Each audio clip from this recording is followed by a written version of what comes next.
beberapa waktu lalu melalui media sosial sedikit berbicara soal sepertinya ada orang ketiga, penafsirannya seperti itu.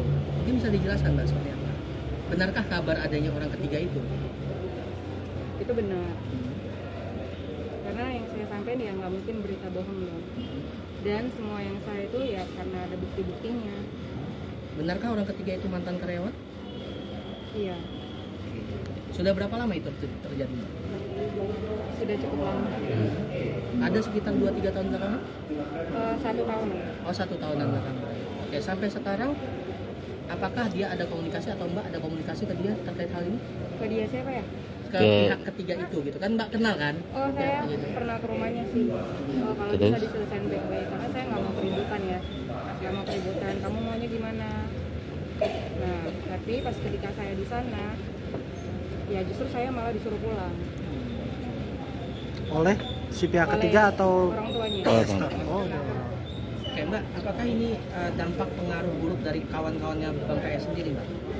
Dengan adanya pihak ketiga ini? Nggak tahu deh kalau dampak gimana ya. Sebenarnya itu tergantung diri sendiri juga. Dia bisa nahan nggak? Dampak teman atau enggak? Sebenarnya pengaruh juga. Kalau teman ya, teman yang baik pasti bakal ngaruh ke yang baik.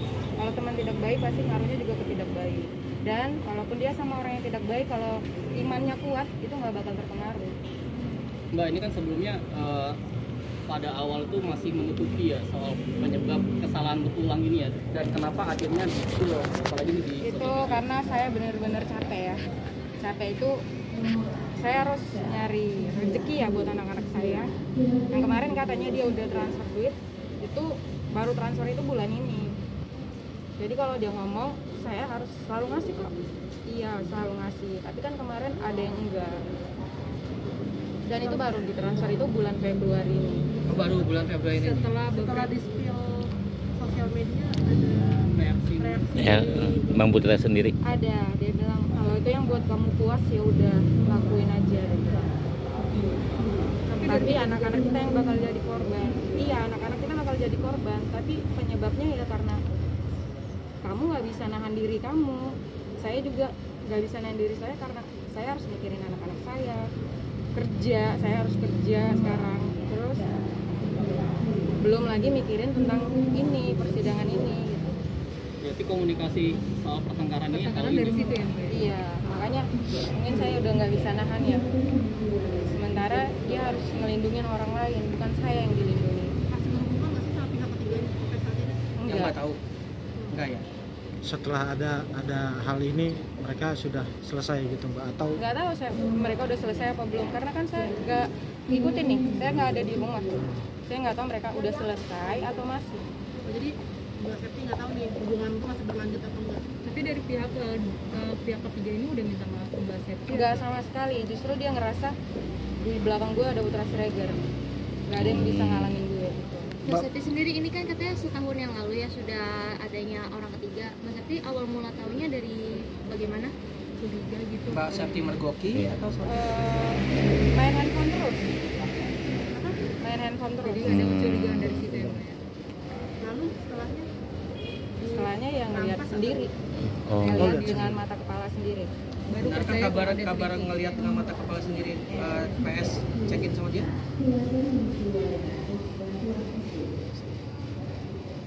nggak bisa.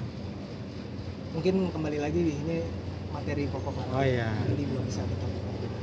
Anak-anak sendiri masih menanyakan kabar bapaknya? Pasti nanyain ayahnya. Cuman ya kalau memang bapaknya niat buat ngajak anak jalan-jalan ya silakan jalan-jalan, ambillah dengan cara yang baik. Dan kembalikan dengan cara yang baik. Tapi udah iya, dengan proses perceraian ini ketika bapaknya mau ngajak jalan-jalan itu seperti apa sih dari sisi hukumnya? Jadi gini. Kemarin kan kita ada statement yang dimana kata ini semua di bawah penguasaan kuasa hukumnya Septi, bahwa semua dia didikte segala macam. Justru saya kasih tahu kembali bahwa kami di sini, tugas kami sebagai kuasa hukum adalah memediasi. Sekali lagi saya bilang, kami memediasi yang jalan yang terbaik agar Mbak Septi dengan Mas Putra Siregar bisa rujuk kembali sedia kala dengan catatan-catatan berdasarkan keputusan dan persyaratan dari Mbak Septi. Adapun beberapa perkara masalah anak misalkan tadi boleh ketemu atau tidak, bagaimana secara hukum. Ya saya bilang, karena saya memberikan advice, tugas kami memberikan advice, kita bilang bahwa nggak apa-apa, memang selagi masih ada perhubungan dan belum ada putusan pengadilan, boleh saudara Putra Siregar untuk menyenguk anak-anaknya. Saya sudah sampaikan ke Mbak Septi. Itu kan juga haknya Putra Siregar. Haknya Putra Siregar. Dan Mbak Septi pun nggak ada masalah sebetulnya, kan seperti itu.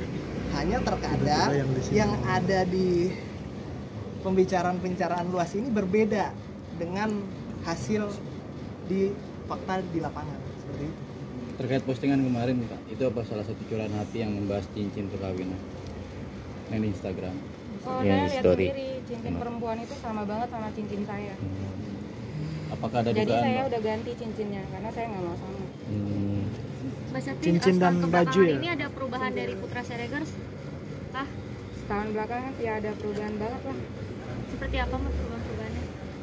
Sampai Mbak akhirnya mengira adanya orang ketiga ini dan terbukti? Lebih sedikit waktu untuk di rumah. Berarti orang ketiga itu dipecat karena ketahuan.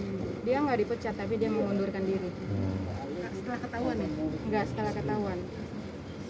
Sebelum ketahuan. Ini kasus orang ketiga ini selama menikah dengan Mbak Septi ya, ini apakah kejadian pertama kali atau gimana sih untuk satu orang ini ya, atau sempat ada yang sebelumnya atau yang lainnya?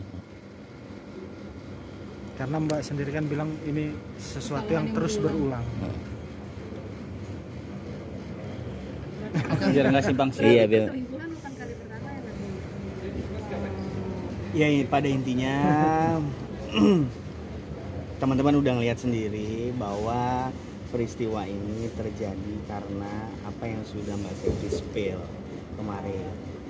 Terlepas itu berapa kali, apakah sudah berapa lamanya, biarlah caranya Putra Siregar bisa menyelesaikan atau ada keinginan untuk benar-benar rujuk gitu lah. Tunjukkanlah keseriusan itu, ya kan? Mbak Septi ini sudah datang berulang kali dan mungkin minggu depan adalah yang terakhir gitu. Tapi Mbak, ini kan ini sudah memberikan kesempatan berulang ya, berulang gitu kan. Kenapa sih Mbak masih memberikan kesempatan berulang padahal kesalahan itu terjadi berulang kali? Karena dia nyampein gini, kasihan anak-anak jadi korban. Oke, aku bakal mikirin itu. Pertama karena anak-anak aku masih kecil banget. Ya pintu maaf ya oke, tapi aku kalau misalnya nggak akan jadi Septi yang sebelumnya, pasti aku udah berubah.